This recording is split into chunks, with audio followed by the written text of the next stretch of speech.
So before I started building today, I knew I needed more iron. I didn't want to stop halfway through the build just because I ran out of tools, because after taking those trees out and shearing those leaves, I was running really low on the iron. And since we do not have access to the iron farm yet, so we definitely could use extra irons, right? So I wasn't planning to spend much time down here, just enough to get back and finally continue working on the house. And you see, this is the place from where I just fell down. Like, I was looking at the house for just a second and I completely forgot where I was standing. Like basically edge of the cliff. It was like plop, and I died and my stuffs are all over the floor.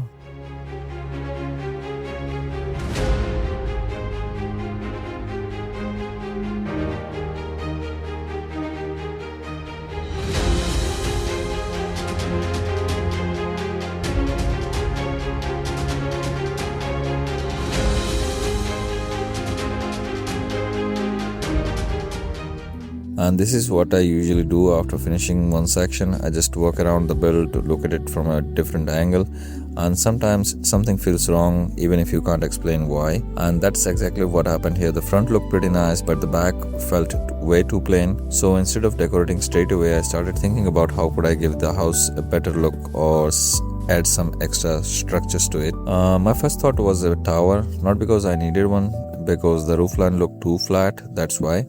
And I tried to not to copy any tutorial for this, honestly. I was just placing blocks, stepping back and breaking them again, repeating that over and over again. If you ever build something in survival, you probably know exactly what I mean. Once I was happy with the shape, I started experimenting with the different blocks. I tried normal cobblestones and cobblestone walls, but it didn't look right, so I decided to mix in some tough bricks and some cobbled deep slate, and suddenly the tower started feeling much more alive. Since we do not have access to the other materials right now we are going to use, and I will see what I can do in the future to give it a more shade, like in the more darker tones in the shadowy area, and put some extra detailing, because I'm trying to learn how to do gradient on the basic shapes. As you can see on the roof and the tower itself, I tried to utilize some lighter colors in the middle and some darker tones at the bottom and at the top where the shadows might go there, like where the shadows would be. Now that the outside had a basic shape, I wanted to start thinking about the inside. So while the glass was melting, I crafted a few more materials I would need later. I never really build in a straight line. I will start one thing, remember something else, then go craft it, then come back again. It probably looks like a little chaotic, but somehow it all comes together in the end. I don't know whether you guys do it or not.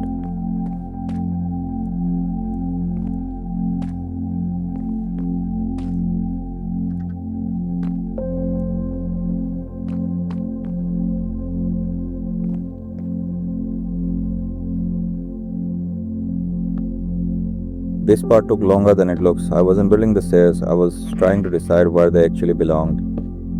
I tried a couple of different ideas in my head, but this layout made me the most sense, to be honest. It didn't block the entrance and it still left enough space upstairs. I also wanted the staircase to feel like it was part of the house instead of something I just squeezed into an empty corner.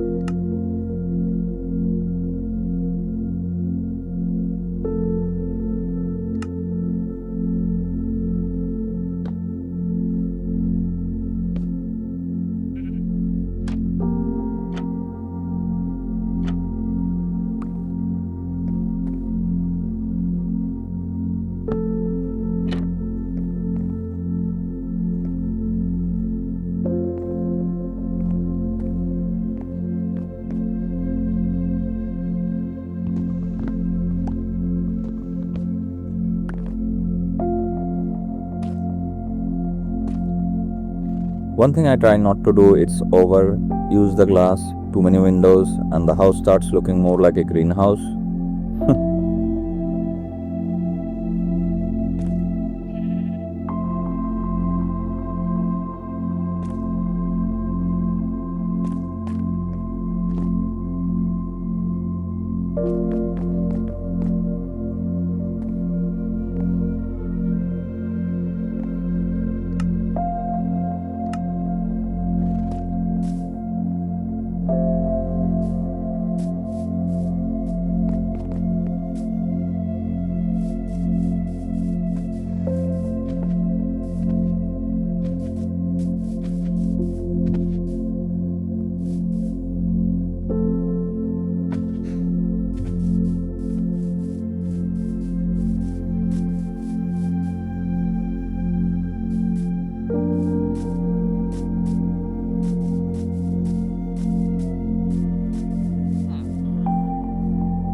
The right side of the house still looked a little too empty.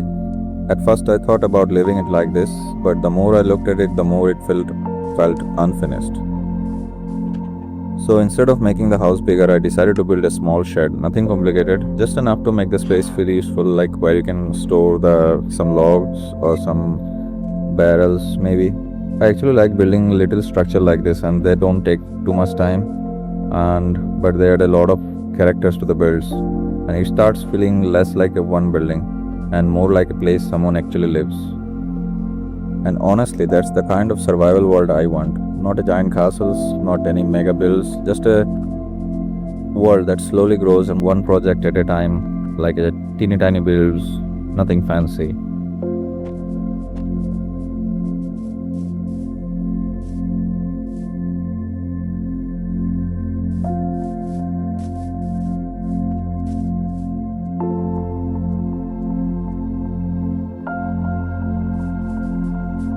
Once the shed was done, I moved back to the front of the house. The windows looked fine, but they didn't really stand out. So I added a few shutters, some flower beds, and just enough to give it the front a little more life. It's funny, people usually notice the big parts of a build first, and the roof, the walls, the towers, but usually the tiny details that makes the biggest difference. Here the small shutters that we add and some little bit of overhang, it make quite a difference to this particular front side. And that's when I stepped back to see the whole thing, and that's how I usually do that. It's funny, adding windows is such a small change, but somehow it completely changes the atmosphere, like the shutters and the overhangs and the flower beds. Before this, the house felt closed in, and now it finally felt bright and a little more welcoming.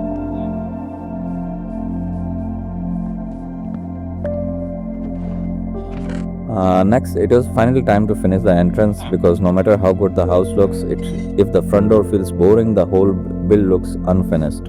So let's start cracking and build the porch maybe. And I'm thinking like using a cobbled deep slate slabs over here with some fences. Let's see how it goes. I don't know if you ever had this happen. You finish building something and step back, look at it, and it's something just feels off, it's like weird, it's missing something. You can't explain it, you just know it's missing something. I spent a couple of minutes walking around, looking at that from the different angles, trying to figure it out what my brain was complaining about. And then it finally clicked. The front of the house ended too suddenly. It needed a transition, something between the path and the front door. So I decided to build a porch. I wasn't copying any design. I just started placing blocks and seeing what it looked like. I actually tried using spruce logs first on paper, and they sounded like a good idea, but once I placed them, they just didn't match the rest of the build. So I switched back to the dark oak fence instead, and sometimes the second idea ends up being the better one.